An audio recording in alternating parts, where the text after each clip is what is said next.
கந்தர் அனுபூதியில இன்னைக்கு 21வது பாட்டு போறோம் நம்ம. மல்லிகா மேம்.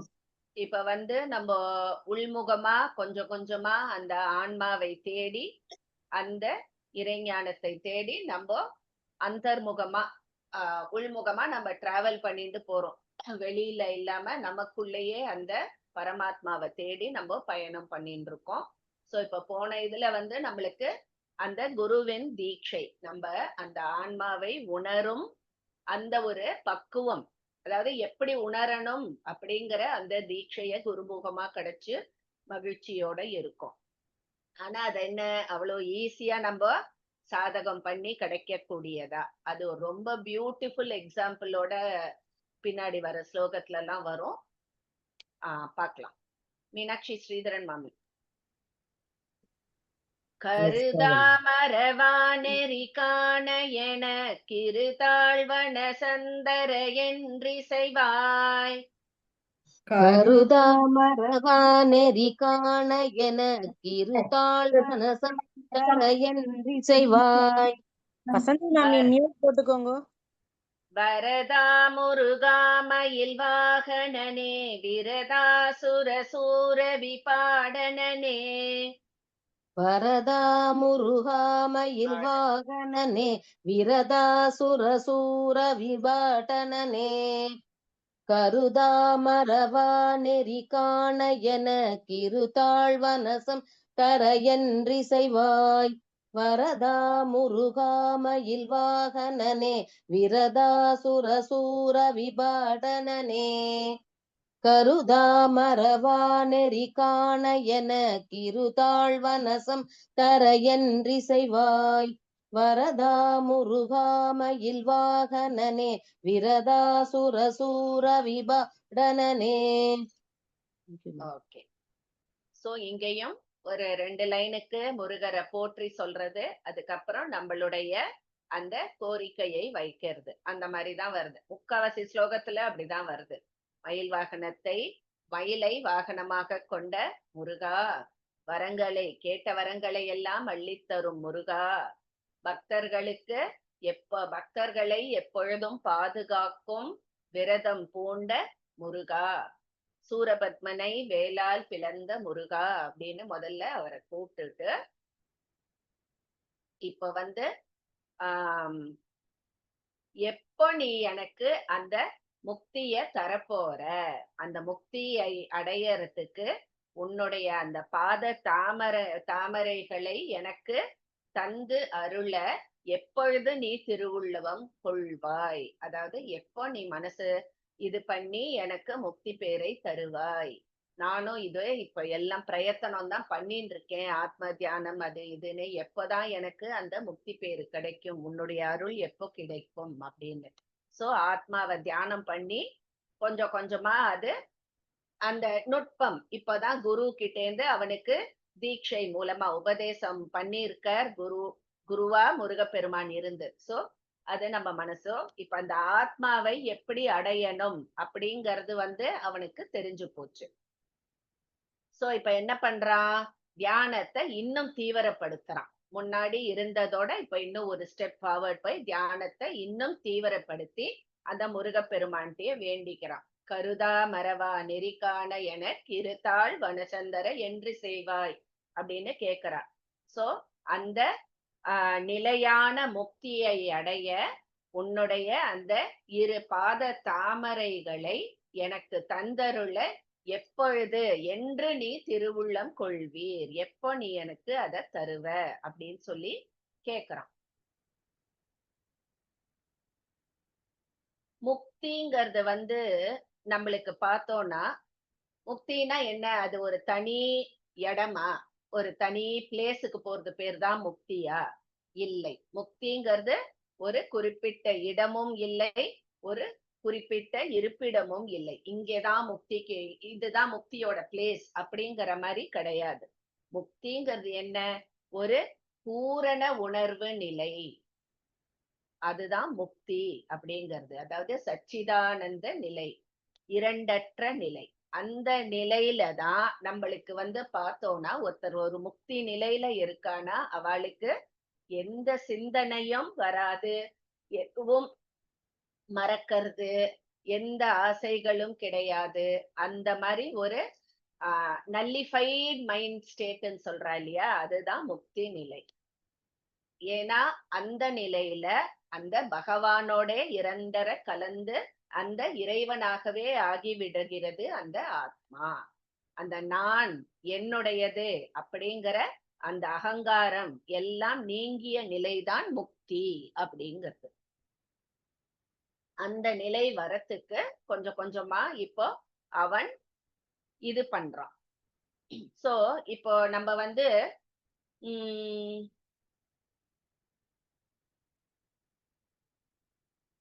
நம்ம வந்து இப்போ ஒரு பூஜை பண்றோம்.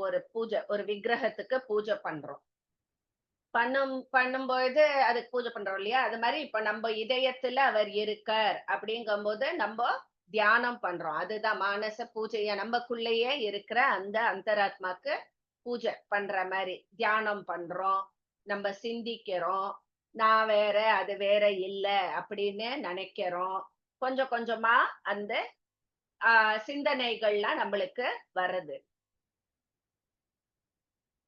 ஆனா, அந்த உயரிய முக்தி அப்படிங்கிற நிலையை அடையறதுக்கு, இந்த மாரி ஸ்மால் ஸ்மால் ஸ்டெப்ஸ் டுவர்ட்ஸ் தான் போறதே தவிர, அந்த நிலையை அடையறதுக்கு இதெல்லாம் போராது. அப்போனா அந்த முக்திங்கிற நிலையை எப்படி அடையறது?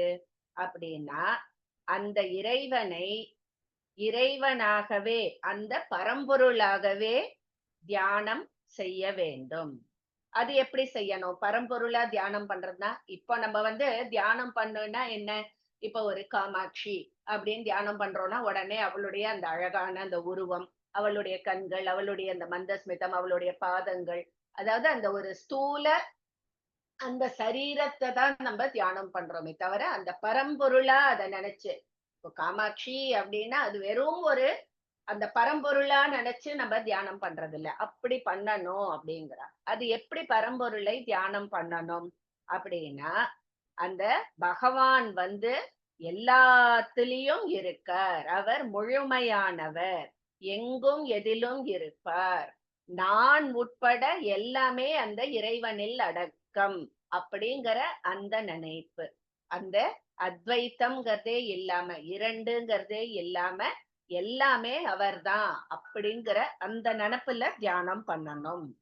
அதுதான் அந்த பரம்பொருள தியானம் பண்றது அப்படிங்கிறது. அதெல்லாம் வந்து அவ்ளோ ஈஸியா நம்பளால இப்ப சொல்லும் பொழுது ஓஹோங்கிறோம். பட் அத தியானம் பண்ணி மனச அந்த மாரி ஒரு நிலையில நிலைநிறுத்துறதுங்கிறது வந்து பல காலம் தீவிரமா தியானம் பண்ணும் பொழுதுதான் அந்த மனசு, அந்த தியானம் வந்து ஆழமா, ஆழமா, ஆழமா போகி கொஞ்சம் கொஞ்சமா அந்த பரம்பொருள் அப்படிங்கிற பேர் உணர்வில் தன்னை இழந்து விடுகிறது.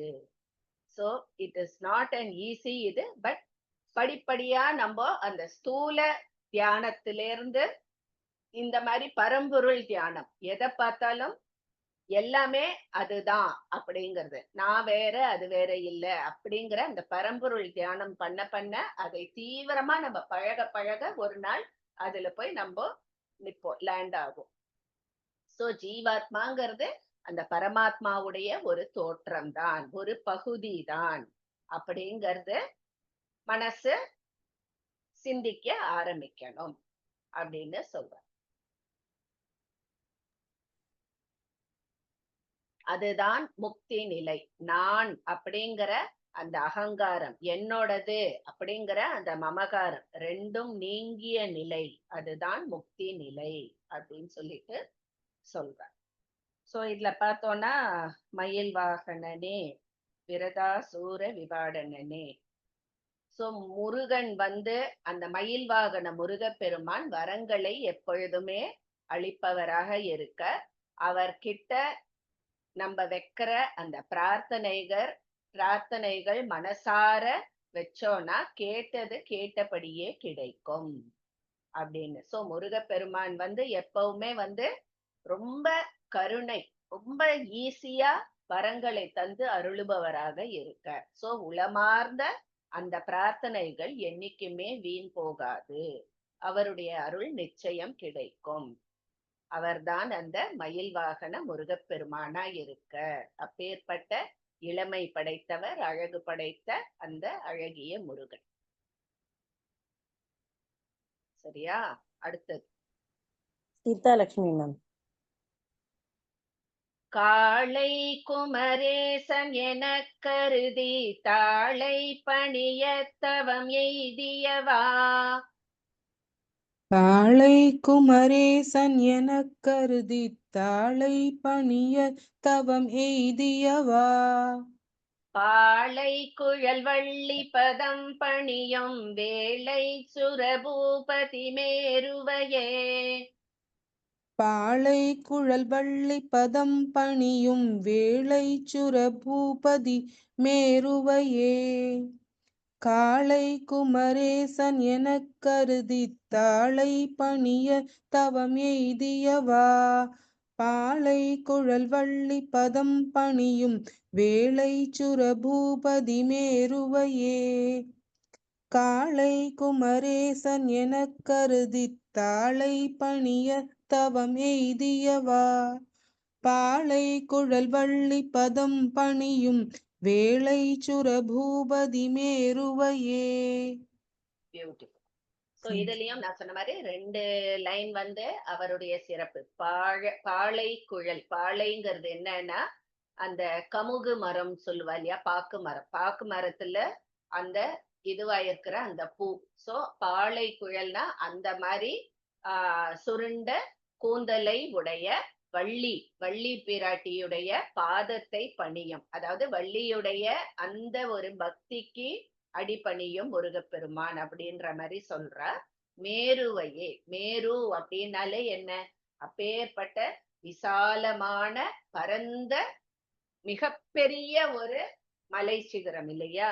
சோ அந்த மாதிரி ஒரு மேருவோட கம்பேர் பண்ணி முருகப்பெருமான சொல்ற. சோ இப்ப இதுல வந்து என்ன சொல்ற அப்படின்னா, இப்போ அவர்ட்ட வேண்டி கேட்ட, எப்போதான் நீ எனக்கு அந்த முக்தியை தருவ அப்படின்னு சொன்ன உடனே அந்த குருவானவர் முருகப்பெருமான் அவருக்கு அந்த பாக்கியத்தை கொடுக்கிற, அந்த சச்சிதானந்தம் அப்படிங்கிற அந்த உணர்வை அவனுக்கு வழங்குற. அதுல வந்து இவன் சந்தோஷப்படுறான் அந்த சாதகன். எப்பேற்பட்ட பாக்கியம்னா இந்த பாக்கியத்தை நான் அடைஞ்சேனே முருகா அப்படின்னு சந்தோஷப்படுறான்.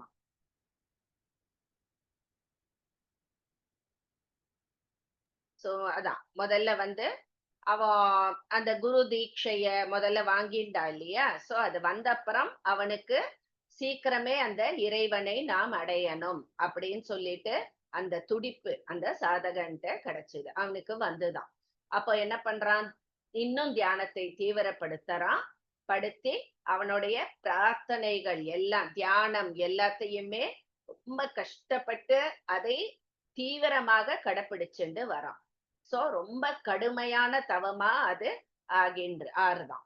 சோ அந்த தவத்தோட பலனா அந்த முருகப்பெருமானோட பாதங்கள்ல விழுந்து வணங்கும் பொழுதே அவரை அந்த சச்சிதானந்த ரூபமாக நினைத்து அதை அவன் உணரவும் செய்கிறான். சோ அந்த சச்சிதானந்த ஸ்வரூபம், அந்த உணர்வு அவனுக்கு அது வந்து அவனுடைய உள்ள அந்த ஒரு உணர்வு அவனுக்கு கிடைக்கிறது. அது எப்பேற்பட்ட சாதனை! அந்த சாதகன் அதை சாதிச்சுட்டான். அவனுக்கு அந்த சச்சிதானந்த ஸ்வரூப உணர்வு அவனுக்கு கிடைக்க பெற்றது. சோ அவனுக்கு அத வந்து அப்படி ஒரு ஆச்சரியம், வியப்பு. நம்மளுக்கு கூட இந்த இது வந்துடுதா, நிஜமாவா அப்படின்னு சொல்லி அவ்வளோ சந்தோஷப்படுறான். அத வந்து இது வந்து ஃபுல்லா குருவும் இறைவனுமா இருக்கிற அந்த முருகப்பெருமானோட அருளாலதான் எனக்கு கிடைச்சது அப்படின்னு அவனுக்கு சொல்ல தெரியல.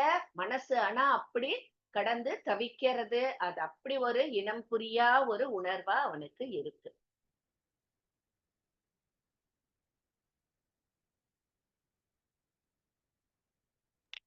சோ அவனுக்கு அதான் கொஞ்சம் கொஞ்சமா வந்து முதல்ல அவனுக்கு அந்த பகவான வந்து உருவ தியானம் அந்த மாதிரிதான் முதல்ல அவன் உணரறான், தியானம் பண்றான். கொஞ்சம் கொஞ்சமா நாளடைவுல இந்த பிரபஞ்சத்துல இருக்கிற அத்தனை பொருள்லயும் அந்த சச்சிதானந்தத்தை உணர்கிறான். அதில் அவன் வெற்றியும் கிடைச்சது அவனுக்கு.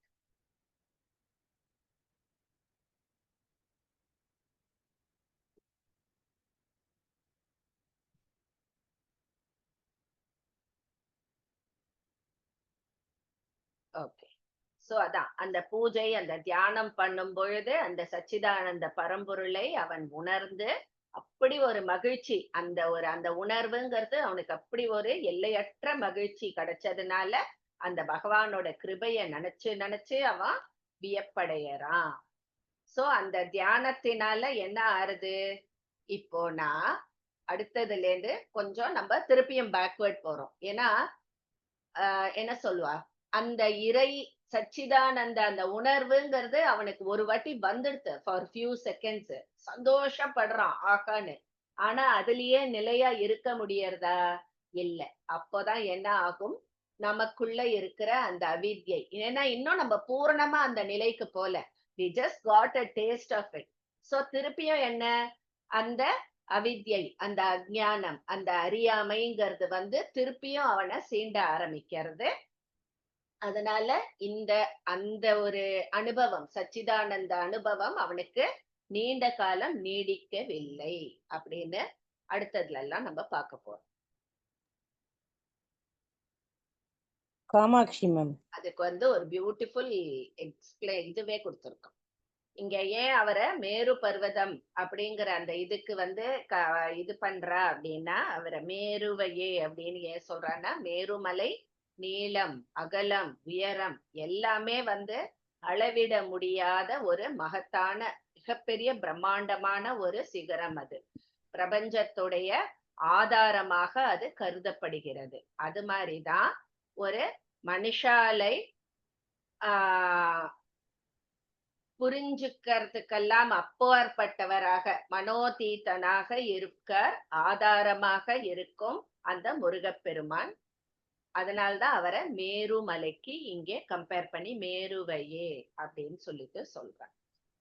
பாளைங்கிறது, பாளைக்கு வந்து ஏற்கனவே சொன்னேன், அந்த நீண்ட கூந்தலை உடைய வள்ளி தேவி அவளுடைய பாதங்களை தொழுகிறார் அப்படின்னு சொல்லிட்டு. சோ அதுவும் வந்து ஒரு தெய்வீக திருவிளையாடல். அதுதான் முருகப்பெருமான் பண்ணும் தெய்வீக திருவிளையாடல். இப்போ நம்ம மனசு அதுலயே லயிக்கலன்னு சொன்னேன்ல, திருப்பியும் நம்மளுக்கு அந்த அவித்யினால பல தீய இது நம்மளுக்கு திருப்பியும் வந்து அது வருது. அத வந்து ஒரு பியூட்டிஃபுல் எக்ஸாம்பிளோட இங்க சொல்ற. அடுத்தது காமாட்சி மாமி சொல்லுவாங்க. அடியை குறியாதறியாமையினால் முடிய கெடவோ முறையோ முறையோ.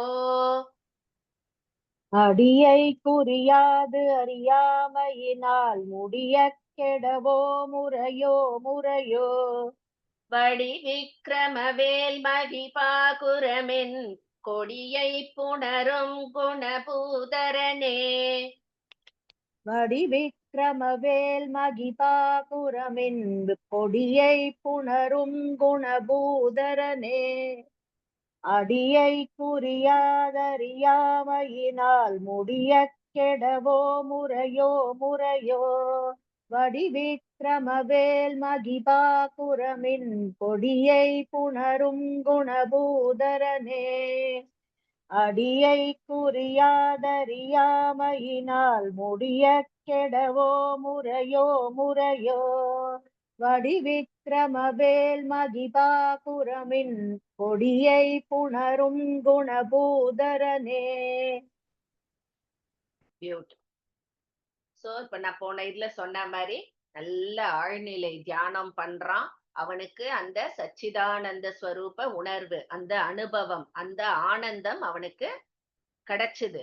ஆனா அது ரொம்ப நேரம் நிலைத்து இருக்கவில்லை. சோ அந்த கொஞ்ச நாளுக்கு அப்புறம், கொஞ்ச நேரத்துக்கு அப்புறம் அந்த அவனுக்கு என்ன ஆறுது, திருப்பியும் தியானம் பண்றான். அது என்னன்னா, முதல் கட்டத்துல அந்த இறை பாதங்களையாவது அவனால பார்க்க முடிஞ்சது இல்ல. இப்போ அது கூட அவனுக்கு கிடைக்க மாட்டேங்கிறதாம். அதாவது இப்போ 0ல இருந்து நம்ம வந்து ஒரு 10% வரோம். அப்புறம் கொஞ்சம் கொஞ்சமா 80% அது பண்ணி அந்த 100% ஒரு 1 செகண்ட் ஃபியூ இதுக்கு வருது. திருப்பியும் பார்த்தோம்னா, அந்த முதல்ல அந்த 10% சொன்னேன் இல்லையா? அது கூட இல்லாம 0க்கு போயிடுறதாம். அந்த மாரி சொல்றா இங்க. சோ, அந்த இறைவனுடைய பாதங்கள கூட அவனால சிந்திக்க முடியல. அவன் மனசு அமைதி இல்லாம நிலை குலைந்து தடுமாறி போறது. ஏன் இப்படி நடக்கிறது? அதாவது என்ன ஆறுது அப்படின்னா, ரொம்ப நாளைக்கு அந்த ஆழ்நிலை தியானம் அவன் பண்ணினான் இல்லையா? அவனுக்கே தெரியாம அங்க அவன் மனசு அந்த ஆ மனசு அதுல அந்த அகங்காரம் இதனால அந்த தீமைகள் எல்லாம் வந்து திருப்பியும் வந்து தூண்டப்பட்டு அது வெளியில வருதாம். சோ இது வந்து எவ்வளோ ஒரு பியூட்டிஃபுல் எக்ஸாம்பிளோட சொல்றா பாருங்க. இப்படி சொன்னா நம்மளுக்கு புரியாது. இப்போ நம்ம ஒரு வீடு இருக்கு. பயங்கர தூசு படிஞ்சு இருக்கு. இப்போ அதுல வந்து ஒரு ரூம் இருக்கு. நம்ம கிளீன் பண்ண போறோம். கீழ பார்த்தோம்னா ஒரு திக்கு லேயர் தூசு படிஞ்சு கிடக்கு. அவ்ளோ நெறைய இருக்கு. சரி அந்த ரூம சுத்தம் படுத்தணும் அப்படின்னு சொல்லிட்டு நம்ம பெருக்க ஆரம்பிக்கிறோம். பெருக்க ஆரம்பிக்கும்போது என்ன ஆகும்? அந்த தூசு ஃபுல்லா மேல அப்படியே அந்த ரூமையே வந்து ஃபுல்லா ஆக்குபை பண்ணி நம்ம கண்ணையே மறைக்கும் பாருங்கோ. கிட்டத்தட்ட அதே மாரிதான். சோ நம்ம கிளீன் பண்ண ஆரம்பிக்கும் பொழுது, அதுவே நம்மளுக்கு முதல்ல அந்த ஹிண்ட்ரன்ஸ் எல்லாம் வரும். அதையும் மீறி நம்ம ஃபுல்லா கிளீன் பண்ண அப்புறம் பளிச்சுன்னு ஆயிட போறது அந்த ரூம் இல்லையா? அதே மாரிதான் இதுவும். நம்ம அந்த கிளீன் பண்ண நம்ம ஆன்மாவை தேடி போறோம் இல்லையா? கொஞ்சம் கொஞ்சமா நம்ம அந்த பாதைய கிளீன் பண்ணிட்டு போக போக, அதுல ஏற்கனவே படிஞ்சு இருக்கு. அத்தன கேடு கெட்டதெல்லாம் நம்ம என்ன லேசுப்பட்ட இதுவா பண்ணியிருக்கோம் கர்மா எல்லாம். அது எல்லாம் திருப்பியும் நம்மளுக்கு களை எடுத்து வரும். அதாவது ஒரு தூங்குற நாகப்பாம்ப போய் நம்ம இது பண்ணோம்னா, அது சீறிண்டு வெளியில வரும் இல்லையா? அந்த மாரி எல்லாம் வெளியில வரும். அதையும் மீறி நம்ம இடைவிடாத அந்த தியானம் அண்ட் அந்த நம்பிக்கையோட பண்ணணும் அப்படிங்கிறது. சோ, இப்ப வந்து அவன் அந்த ஆஹ் அந்த இறை அனுபவத்தை ஒரு செகண்ட் பெற்று திருப்பியும் அவன் பழைய நிலைக்கும் கீழே தள்ளப்படுறான். அவனுக்கு அந்த அவித்யை திருப்பியும் மேலோங்கிறது அப்படின்னு சொல்றான். சோ அப்ப அவனுக்கு வந்து எப்படி தோன்றது அப்படின்னா, அந்த பகவானுடைய பாதங்களை கூட தன்னால தியானிக்க முடியல. தன்னையே தான் இழந்துட்ட மாதிரி அவன் பரிதவிக்கிறான். அந்த குழம்பிய மனசுல இருக்கும் பொழுதுதான் அந்த பகவான்கிட்ட வேண்டி அவர்கிட்டயே சரணடைகிறான். என்ன சொல்றான்? அறியாமையினால் அடியை குறியாது முடிய கெடவோ முறையோ முறையோ. இது நியாயமா முருகப்பெருமானே? இது நீதியா? அப்படின்னு சொல்லிட்டு அறியாமையினால நான் முழுவதும் இப்படிதான் அழிந்து போறதா? நீ அந்த கூர்மையான வீரமிக்க அந்த வேலாயுதத்தை தாங்கி இருக்கும் இறைவன் அல்லவா? தயவு செஞ்சு உடனே என்னை காப்பாத்து. நான் இப்படி கீழே விழுந்துட்டு இருக்கேனே, நீ என்னை காப்பாத்து அப்படின்னு சொல்லிட்டு தன்னுடைய அந்த பரிதாபமான அந்த நிலையை உணரறான். அவன் வேறு வழி இல்லாமல் முருகப்பெருமானிடமே சரணடைகிறான். எனக்கு என்ன பண்றதுன்னே தெரியல. நான் செய்யன்னு கீழே போயின்னு விழுந்துட்டு இருக்கேன். நீதான்ப்பா கதி அப்படின்னு அவர்கிட்டயே திருப்பியும் சரண் புகுற மாதிரி. இதெல்லாம் நம்ம பார்த்தோம்னா, இப்படி டீட்டெயில்டா நம்ம இது பண்ணலைனாலும், ஒவ்வொருத்தரும் இது அனுபவிக்கிற அந்த இதுதான். நம்ம ரொம்ப மனசுருகி, சரி இனிமே நீதான். இப்ப நம்ம இவ்வளவு எல்லாம் படிக்கிறோம். நம்மளுக்கு தெரியறது. அங்க சரண் புகுந்தா கண்டிப்பா கிடைக்கும்னு.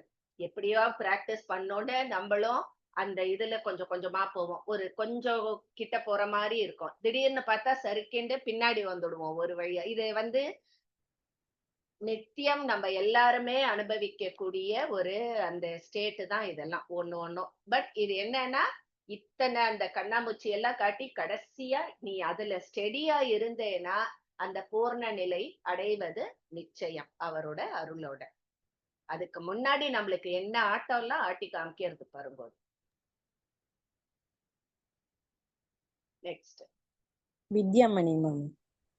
கூர்வேல் விழி மங்கையர் கொங்கையிலே சேர்வேன் அருள் சேரவும் எண்ணுமதோ. கேக்குறதா ma'am? S.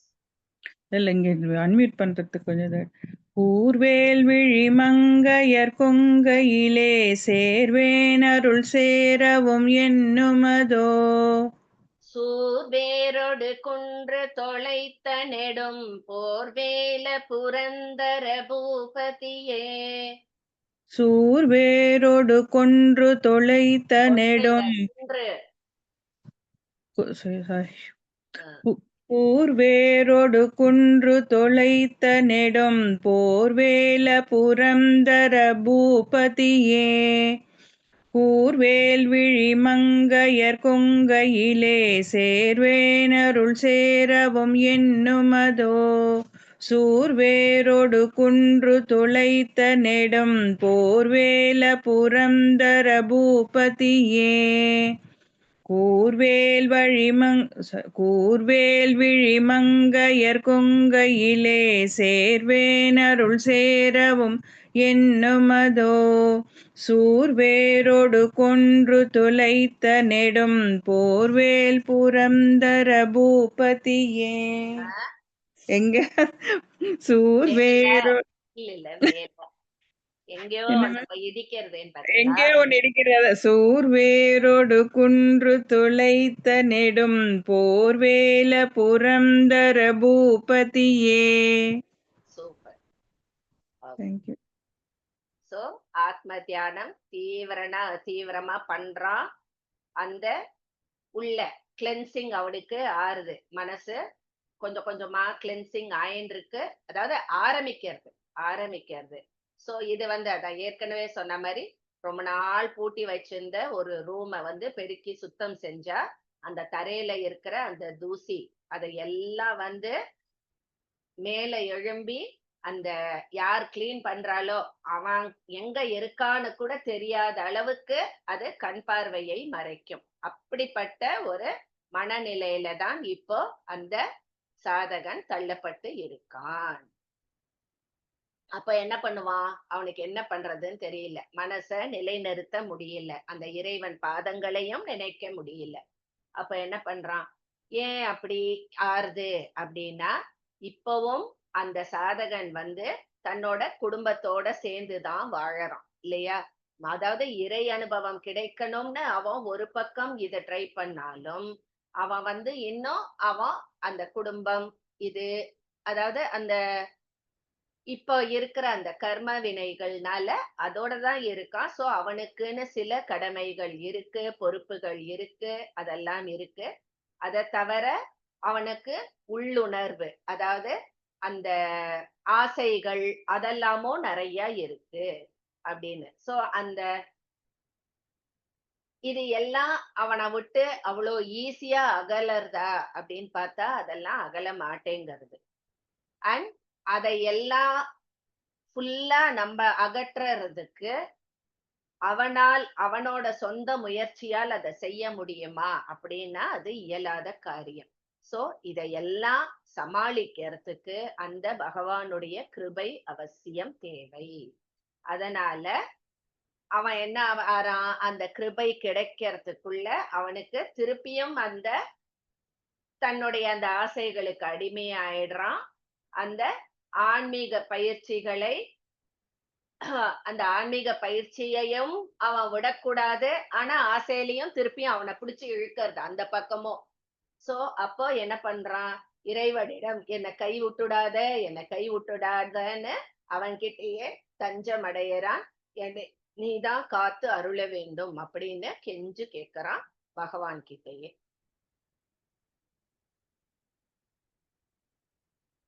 So the more you go inner self, நம்மளையே உணரும் அந்த இது நம்ம உள்ள போக போக அந்தர்முகமா போக போக அவ்வளோ சேலஞ்சஸ் நம்மளுக்கு வரும். சோ எந்த ஸ்டேஜ்லயுமே அந்த ஃபைனல் நம்ம அந்த இதுக்கு போய் ரீச் ஆகிற வரைக்கும் அந்த நம்பிக்கை அதுல விடவே கூடாது. நிறைய வரும், ஆப்ஸ்டக்கிள்ஸ் வரும். அதெல்லாம் நம்மள ரிவர்ஸ் டைரக்ஷன்ல அழைச்சுன்னு போற அளவுக்கு ஆப்ஸ்டக்கிள்ஸ் வரும். பட் அதெல்லாமும் தாண்டி திருப்பியும் அது ஃபார்வர்ட் போகும். நம்பிக்கையோட இருந்தா அதை தொடர்ந்து நம்ம நடைமுறைப்படுத்தின்னு இருந்தா அதுதான் இங்க சொல்ல வர. எல்லாம் ஈஸி கிடையாது. பட் அட்லீஸ்ட் இப்படி எல்லாம் இருக்குன்னு தெரிஞ்சுப்போம். பிராப்தம் இருந்தா அவரே நம்மளுக்கு குருவா இருந்து இதுக்குள்ள நம்மள அழைச்சுன்னு போவார். நெக்ஸ்ட்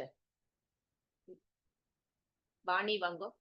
மெய்யே என வெவ்வினை வாழ்வை உகந்தையோ அடியே நலையத்தகுமோ.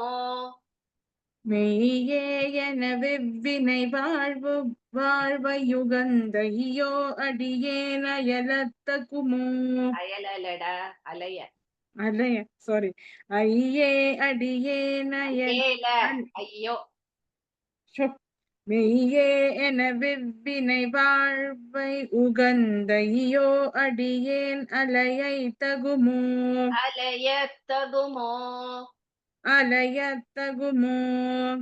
கையோ அயிலோ கழலோ முழுதும் செய்யோய் மயிலேறிய சேவகனே. கையோ அயிலோ கழலோ முழுதும் செய்யோய் மயிலேறிய சேவகனே. மெய்யே என வெவ்வினை வாழ்வ உகந்தையோ அடியேன் அலைதானே மேம்? ஆமாண்டா அலையத்தகுமோ. கையோ அயிலோ கழலோ முழுதும் செய்யோய் மயிலேறிய சேவகனே. மெய்யே என வெவ்வினை வாழ்வையுகந்தையோ அடியேன் அலையத்தகுமோ. கையோ அயிலோ கடலோ முழுதும் செய்யோய் மயிலேறிய சேவகனே. Okay good.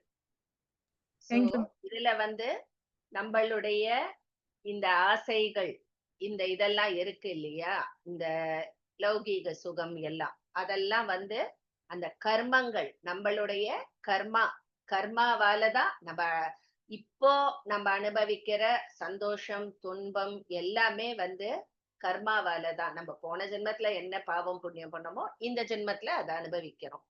அந்த மாதிரி சோ இப்ப பண்ற பாவ புண்ணியத்துக்கு அடுத்த ஜென்மத்துல அனுபவிப்போம். சோ கர்மங்களுக்கு அப்பேற்பட்ட மகத்தான சக்தி இருக்கு. சோ இப்ப இந்த சாதகன் ஆன்மீக பாதையில கொஞ்சம் கொஞ்சமா அந்த குரு தீட்சை கிடைச்சு அதை எப்படி பண்ணணும், அந்த சாதகம் பண்ணணுங்கிறத தெரிஞ்சுன்னு இருக்கான். ஓரளவுக்கு முன்னேறிட்டான். சோ இந்த அவன் இந்த உலகத்துல அவனுக்கு இருக்கிற அந்த கடமைகள், அந்த இந்த உலக வாழ்க்கையே பொய் அப்படிங்கிற அந்த அறிவு கொஞ்சம் அவனுக்கு வந்திருக்கு. அத கொஞ்சம் கொஞ்சமா கைவிட முயற்சித்துண்டு வந்துட்டு இருக்கான். ஆனாலும் அந்த கர்மங்களின் சக்தியால் அவன் எதெல்லாம் நிராகரிக்க அவன் முயற்சி பண்ணிட்டு இருக்கானோ அது எல்லாம் திருப்பியும் அவனை அவன் மகிழ்ச்சியோட ஏத்துண்டு பண்ற மாதிரி அவனை வைக்கிறது அப்படிங்கிற. சோ அவன் எதெல்லாம் உதறி தள்ளணும்னு நினைக்கிறானோ திருப்பியும் அதனாலேயே அவன் ஆட்கொள்ளப்படுறான். இதுதான் நம்ம எல்லாருமே படுறதுதான். சோ அப்படி பண்ணும் பொழுது திருப்பியும் அவன் வழிக்கிண்டு அந்த பழைய இந்த லோக சுகத்துக்கு போகும்பொழுது என்ன ஆறுதுன்னா, அந்த பகவானுடைய பாதங்களை சிந்திக்க கூட அது விடமாட்டேங்கிறது அவனை. அதாவது அவன் மனசுல இருக்கிற அவனுடைய இந்த லௌகீக ஆசைகளை எல்லாம் தூண்டுகிறது, அவன் மனதை துன்புறுத்துகிறது. சோ தன்னை அவன் நினைக்கிறான், தன்னை இதிலேந்து முழுவதுமா விடுவிச்சுக்கணும் அப்படிங்கறத அந்த அவசியம் அவனுக்கு தெரியறது.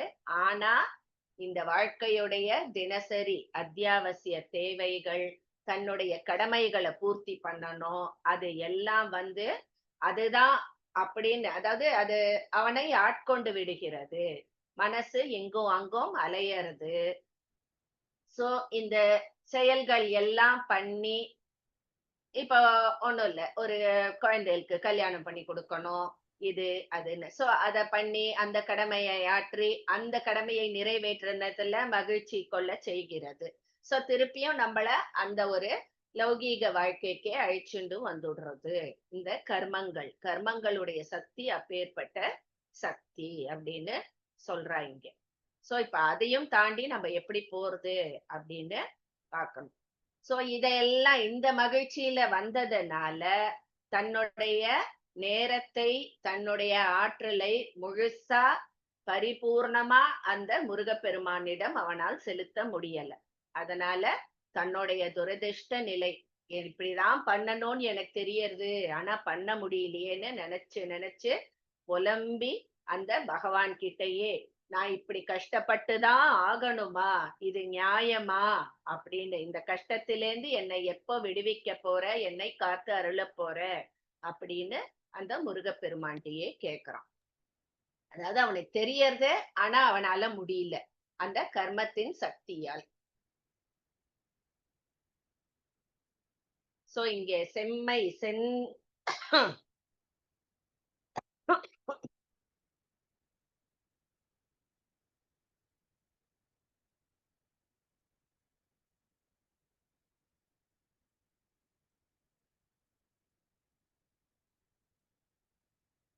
ஓகே, அதாவது முருகப்பெருமான் நிறமே செம்மை அப்படின்னு சொல்றாங்க. அவருடைய கரங்கள் செம்மை, எப்பவுமே பக்தர்களுக்கு பாதுகாப்பு தரும் கரங்களாக இருக்கு, அபய கரங்களாக இருக்கு. பக்தர்களுக்கு ஆசிகளையும் அந்த பயம் இல்லாத ஒரு தன்மையையும் கொடுக்கக்கூடிய கரங்கள். அவரோட கரங்கள் வரங்களை கொடுத்து கொடுத்து கொடுத்து சிவந்து காணப்படுகிறது அப்படின்னு ஒரு பியூட்டிஃபுல் இதுல சொல்றார். அதனாலேயே அவர் கை செக்கச்சவேர்னு இருக்கான். ஏன்னா அவ்வளோ வரங்களை அள்ளி அள்ளி கொடுத்துட்டே இருக்க, கையே செவந்து போயிடுறதாம். அவ்வளவு அழகா இருக்கு பாருங்க கேட்கறது. சோ இந்த சரீரம் முன்னாடி ஜென்மங்கள்ல பண்ணின கர்ம பலன்களோட விளைவு. இந்த ஜென்மத்துல நம்ம சுகதுக்க அனுபவங்கள் எல்லாம் நடந்துட்டு இருக்கு. எல்லாமே முன் ஜென்மங்கள்ல நம்ம செஞ்ச அந்த கர்மங்களின் பயன்கள் தான்.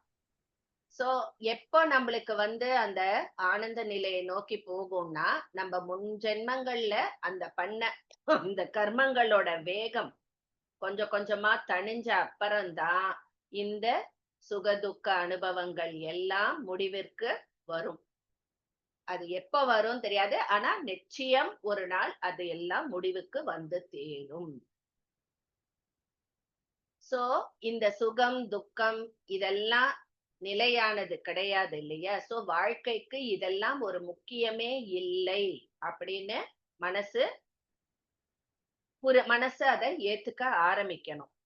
சோ இந்த மாதிரி நம்மளுக்கு அதனாலதான் சொல்லுவா, சந்தோஷம் வந்ததுனாலும் ஓவரா சந்தோஷப்படாத.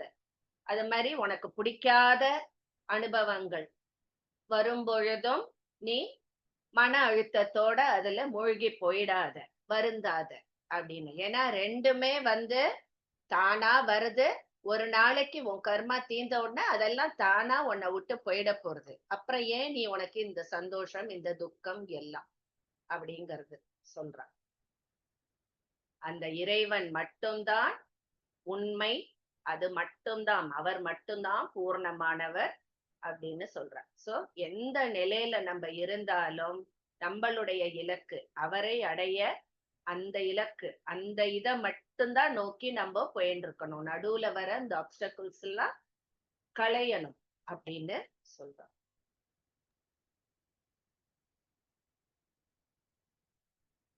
ஓகே, நெக்ஸ்ட் போலாம். லக்ஷ்மி கிருஷ்ணமூர்த்தி மேம். குழந்தைக்கு சொல்ற மாதிரி நான் ரொம்ப பேபிஷா சொல்றேன், பட் இதெல்லாம் ரொம்ப ஹை இது.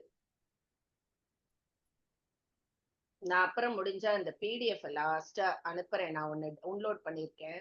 ரொம்ப இன்டெப்த் ரிசர்ச் பண்ணிருக்கா. அவ படிச்சு அது பாருங்க, ரொம்ப நல்லா இருக்கு. ஆதாரமிலேன் அருளை பெறவே நீதான் ஒரு சற்றும் நினைந்திலையே. ஆதாரம் இலேன் அருளை பெறவே நீதான் ஒரு சற்றும் நினைந்திலையே. வேதாகம ஞான வினோத மனோ தீதா சுரலோக சிகாமணியே. அங்க மனவா மேம், மனோவா மேம்? மனோதீத. மனோ வேதாகம அதீதான் இருக்கு இல்லையா, அது சேர்த்து வரும்போது மனோதீதான் வரும். வேதாகம ஞான வினோத வினோத மனோதீதாசுரலோக சிகாமணியே ஆதாரம் இலேனருளை பெறவே நீதான் ஒரு சற்றும் நினைந்திலையே வேதாகம ஞான வினோத மனோ அதீத சத்தீதாசுரலோக சிகாமணியே ஆதாரம் இலேனருளை பெறவே நீதான் ஒரு சற்றும் நினைந்திலையே வேதாகம ஞான வினோத மனோதீதாசுரலோக சிகாமணியே. மனோதீதா, மனோ அதீத, மனசுக்கெல்லாம் அப்பாற்பட்டவர் அர்த்தம். ஓகே. சோ இங்க என்னன்னா தன்னுடைய இந்த பரிதாப நிலையை நினைச்சு நொந்துக்கிறான். நொந்து பகவான்கிட்டயே நொந்துக்கிறான். என்ன சொல்ற, முருகா, உன்னை விட்டா எனக்கு எந்த ஆதரவும் இல்ல, அப்படி இருந்தும்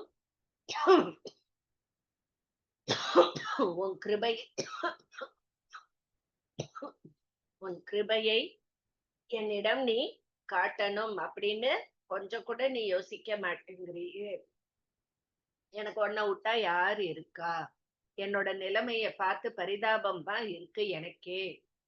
ஆனா நீ என்ன இந்த இதுல இருந்து, இக்கட்டான இந்த பரிதாப நிலையிலேருந்து காப்பாத்த கொஞ்சமும் கிருபை பண்ண மாட்டேங்கிறியே, கொஞ்சம் கூட நீ அதை பத்தி யோசிக்க மாட்டேங்கிறியேன்னு அவர்கிட்டயே நொந்துக்கிற மாதிரி வருது.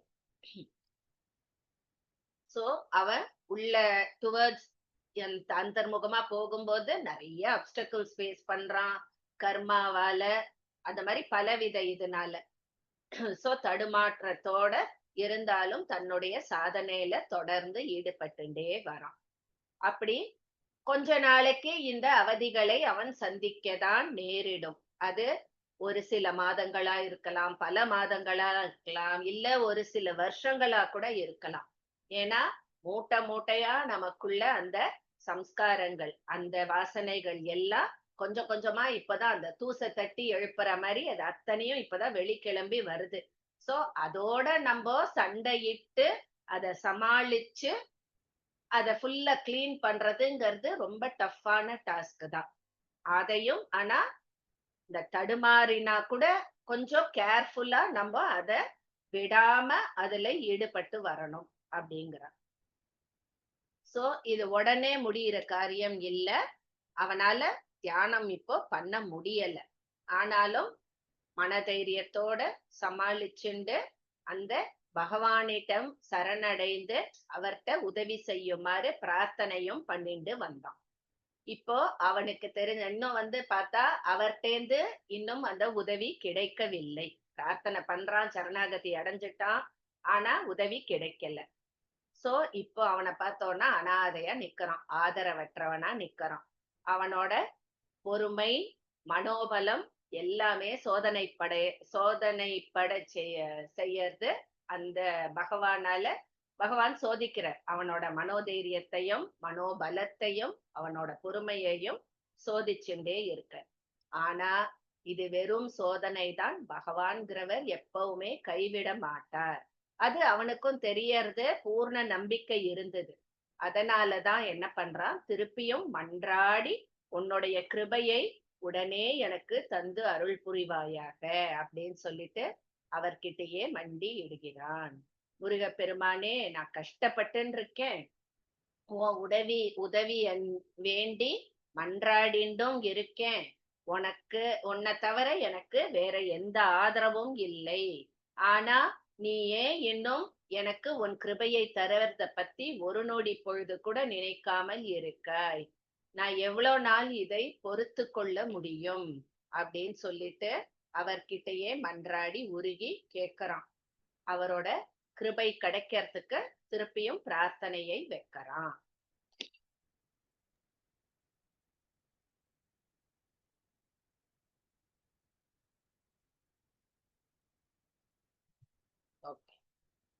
அடுத்தது போலாம். 27 சாந்தி நீரா விமன். மின்னே நிகர் வாழ்வை விரும்பிய யான் என்னே விதியின் பயனிங்கிதுவோ. மின்னே நிகிர் வாழ்வை விரும்பிய இல்ல, யான். அம்மா நிகிர் இல்ல, நிகர். நிகர். மின்னே நிகிர் வாழ்வை விரும்பி நிகர்ன்றேன், நிகர். நிகர் சாரிமா. மின்னே நிகர் வாழ்வை விரும்பிய யான். நிகர்னா வேற. நிகர் நிகர். மின்னே நிகர் வாழ்வை விரும்பிய யான் என்னை விதியின் பயன் இங்கிதுவோ. நீங்க சொன்னதுல என்னோட இது ஸ்க்ரோல் ஆகி எங்கேயோ ஓடி போயிட்டு இருங்கோ. பொன்னே மணியே பொருளே அருளே மண்ணே மயிலேறிய வானவனே.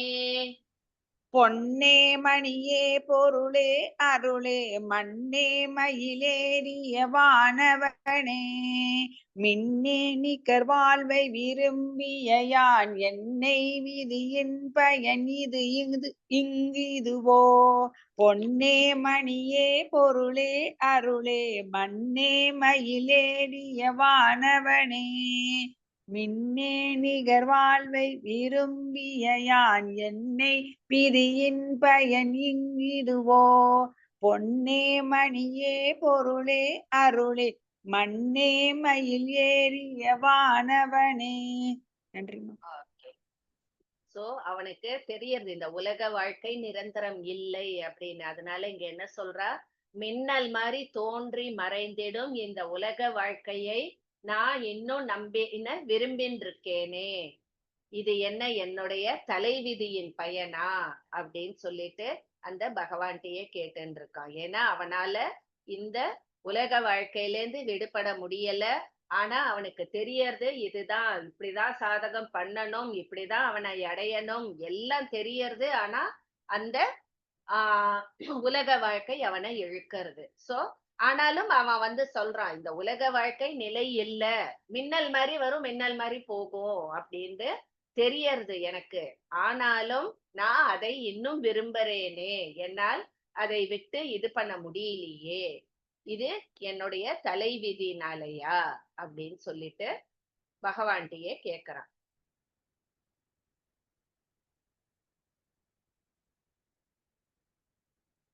சோ இப்ப பார்த்தோம்னு நினைச்சுக்கோங்க, கர்ம வினையினால அவன் பல விதங்கள்ல தொல்லைக்கு உள்ளானா அப்படின்னு தெரிஞ்சது.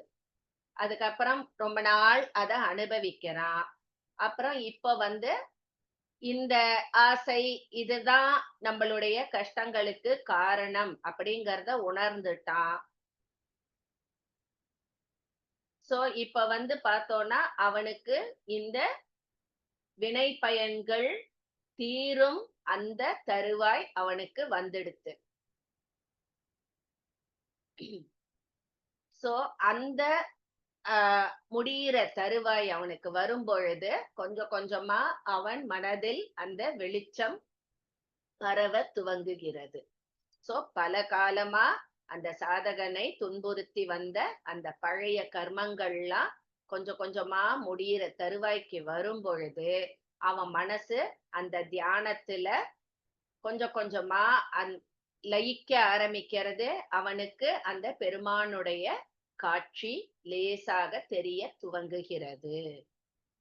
சோ அந்த கொஞ்சம் அதோட அந்த கிளிம்ஸ், அதாவது இப்ப என்ன சொல்லுவா அதுக்கு, இப்போ ஒரு பரம்பொருள்னு ஒரு இது இருக்குன்னு நினைச்சுக்கோங்க. அதோட அந்த அவுட்டர் ரிங்க போய் டச் பண்ற அளவுக்கு இன்னும் அது உள்ள போய் நம்ம அதோட ஒன்றரை கலக்கணும். பட் அந்த அவுட்டர் ரிங் வரைக்கும் நம்ம போயிட்டோம் அப்படிங்கிற மாதிரி. சோ அந்த கர்மங்கள்லாம் முடிஞ்சு இது பண்ணும் பொழுது அவனுக்கு அந்த பரம்பொருளின் காட்சி லேசா தெரிய ஆரம்பிக்கிறது. அப்ப அவன் சொல்றான், இந்த விதி அப்படிங்கிறது எவ்வளவு மர்மமாக இருக்கு பாரேன் அப்படின்னு சொல்லிட்டு பகவான்கிட்டயே பேசுறா. என்ன இந்த மின்னல் மாதிரி இந்த உலக வாழ்க்கை இருக்கு, அதை என்ன விரும்ப வைக்கிறது இந்த கர்மம். இந்த விஷயங்கள் எல்லாம் எனக்கு விருப்பம் இல்லைன்னா கூட என்னை அந்த பக்கம் திருப்பறது பாரு. உன்னுடைய கிருபையால இந்த இதையெல்லாம் என்னோட கர்மம் முடிய போறது, என்னுடைய இந்த ஆசைகள் எல்லாம் முடியிற அந்த தருணம் வந்து விட்டது. சோ தங்கள் கிருபை எனக்கு மேலும் மேலும் வேணும். உன்னுடைய கிருபை நான் எண்ணி உன்னையே தியானம் செய்கிறேன் அப்படின்னு சொல்லிட்டு அந்த பகவான் கிட்ட இது பண்றா. சோ கொஞ்சம் கொஞ்சமா நம்மளுடைய கர்ம வினைகள் எல்லாம் தீரறது. அப்போ அந்த பேரானந்த நிலையை நோக்கி நம்ம அது கிட்ட போறோம். கொஞ்சம் அதோடைய அந்த அவுட்டர் ரிங் வரைக்கும் போறோம். அது ஏன் அந்த தெய்வ கிருபை நம்மளுக்கு கிடைக்கிறதுக்கு இவ்வளோ தாமதம்? ஒரு நல்ல ஒரு சோலா இருந்தா டக்குன்னு அந்த பகவான் கொடுத்துடக்கூடாதோ? எதுக்கு இவ்வளோ சோதனை? எதுக்கு இவ்வளவு காலம் எடுத்துக்கிறார் அப்படின்னு நம்மளுக்கு எல்லாம் யோசிக்க தோணும். ஏன் அப்படி பகவான் பண்றார் அப்படின்னா, இந்த நமக்கு நம்மளுடைய கர்ம இதெல்லாம் இருக்கு இல்லையா, விளைவுகள் போன ஜென்மத்துது, அதுக்கும் ஜென்மத்தோட அந்த கர்ம விளைவுகள் எல்லாம் இருக்கு இல்லையா, அதெல்லாம் முற்றிலும் களைந்துட்டு நீ அவரை ரீச் பண்ணணும் அப்படிங்கறதுக்காக தான். சோ அந்த கர்ம வினைகளை களைவதுங்கிறது நம்ம கையில தான் இருக்கு இல்லையா. சோ அதனாலதான் அந்த கால தாமதம் ஆறுது அப்படின்னு சொல்றார். சோ அந்த சாதகனுடைய சரணாகதி எப்பொழுதுமே முழுமையானதாக ஆகணும். அவனுடைய அந்த அப்படி இருக்கும் பொழுது, அவன் முழு சரணாகதி அடையும் பொழுது, அவன் இப்போ அந்த துன்பங்கள்லாம் அனுபவிக்கிறான் இல்லையா, எனக்கு யாருமே இல்ல, நான் ஆதரவற்றவனா இருக்கேன்னு அத்தனை துன்பங்கள்ல இது பண்றான் இல்லையா, அதுதான் அவனுடைய அந்த கடைசி கட்ட துன்பமா இருக்கும் அப்படின்னு சொல்றான். சோ அதுக்கப்புறம் அவர்கிட்ட போய் சேர்றது மட்டும்தான். சோ அந்த இறைவன் தன்னுடைய அந்த கிருபையை அருளுவதற்கு முன்னாடி அந்த கர்மங்கள் எல்லாம் முற்று பெறட்டும் அப்படின்னு அவர் காத்துன்னு இருக்காராம். சோ அவர் எப்படி இருந்தாலும் எனக்கு கிருபையை அருள்வார் அப்படிங்கிற அந்த பரிபூர்ண நம்பிக்கையோட அவன் மனசு தடுமாறாம அந்த தியான பயிற்சியை விடாமல் தொடர்ந்தால் நிச்சயம் அந்த நிலை அவனுக்கு கிடைக்கும் அப்படிங்கிறார். Very very beautifully explained.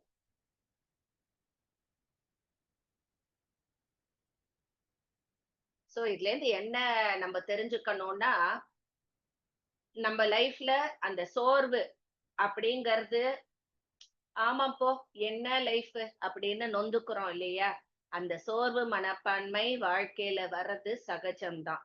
ஆனா இத்தனை சோதனை வரும் பொழுதும் அந்த இறை நம்பிக்கையை இழக்க கூடாது, விரக்தி அடையவே கூடாது. ஏன்னா அந்த இறைவன்கிறது சாட்சாத் அந்த கருணையின் உருவம், பரம்பொருள் இல்லையா, என்னைக்கும் மாறாத மெய்ப்பொருள் அவர்தான். சோ எப்படி மின்னல் ஒரு நொடியில தோன்றி மறையுமோ அந்த மாதிரிதான் இந்த உலக வாழ்க்கை நிலையற்றது. அந்த இறைவன் மட்டும்தான் என்றைக்கும் நித்தியமானவர். சோ அந்த இறை அருளை பெறும் நாள் தூரத்துல இல்லை அப்படின்னு நம்ம மனசுக்குள்ளேயே சோர்வடையும் பொழுதெல்லாம் நம்மளுக்கு நாமே ஆறுதல் சொல்லிக்கணும். அந்த பகவானோட அருள் எனக்கு கூடிய சீக்கிரம் கிடைக்க போறது அப்படின்னுட்டே ஆறுதல் பண்ணிண்டு நம்மளுடைய சாதனையை மேலும் தொடர வேண்டும். அப்படி பண்ணா நிச்சயம் ஒரு நாள் அது கிடைக்கும். போறோம், டைம் ஆயிடுச்சு. அதுதான் நீங்க போறோம் மேம். அதுக்காக மைண்டு அப்படியே போயிடுறது அதுக்குள்ள. சரி ஒரு வாட்டி சொல்லிடலாம். சங்கரி மாமி 21.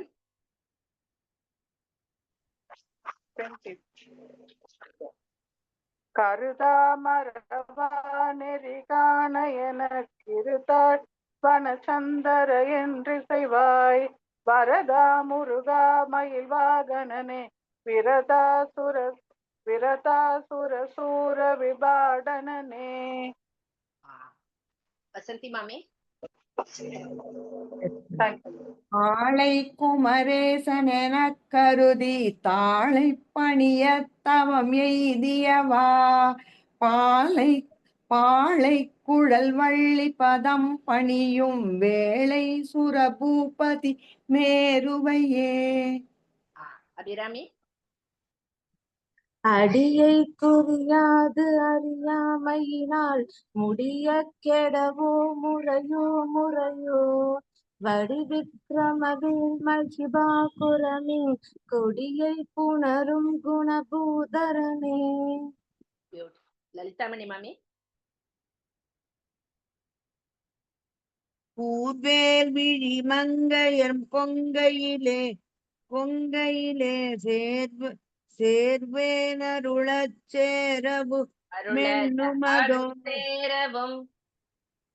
சேர்வேனருள் சேரவு மென்னுமதோ சூர்வேரோடு தொல்லை தனொடும் சூர்வேரோடு குன்று தொலைத்த நெடும் சூர்வேரோடு ருன்று தொலைத்த குன்று இல்ல தொன்று குன்று குன்று மலை. சூர்வேரோடு ருன்று தொலைத்தனடும் போர்வேல புரந்தர பூபதியே. பவதாரிணி. Yes ma'am. மெய்யே என வெவ்வினை வாழ்வு யுகந்தையோ அடியே நலையத்தகுமோ கையோ அயிலோ கழலோ முழுதும் செய்யோய் மயில் ஏறிய சேவகனே. ஜோதிஸ்வரி மணி. ஆதாரமில்லேன் அருளை பெறவே நீதான் ஒரு சற்று நினைத்திலையே நினைத்திலையே வேதாகமஞான வினோத மனோ தீர்த்தாசுரலோக சிகாமணியே. நன்றி. யார் சொல்ற? மின்னே நிகர் வாழ்வை விரும்பிய யான் என்னே விதியின் பயன் இங்கு இதுவோ பொன்னே மணியே பொருளே அருளே மன்னே மயிலேறிய வானவனே. அவ்வளவுதான் இல்லையா? ஆமா மேம், அவ்வளவுதான். தேங்க்யூ போறது. மேம் நீங்க எவ்வளவு எக்ஸ்பிளைன் பண்ணிருக்கீங்க, மெதுவா போறதா? நீங்க அவ்வளவு சொல்லியிருக்கீங்க. அப்படியே நம்ம லைஃப்ல இருக்கிறது அப்படியே டெய்லி என்ன நடக்குது அப்படியே இது பண்ணிடுங்க மேம்.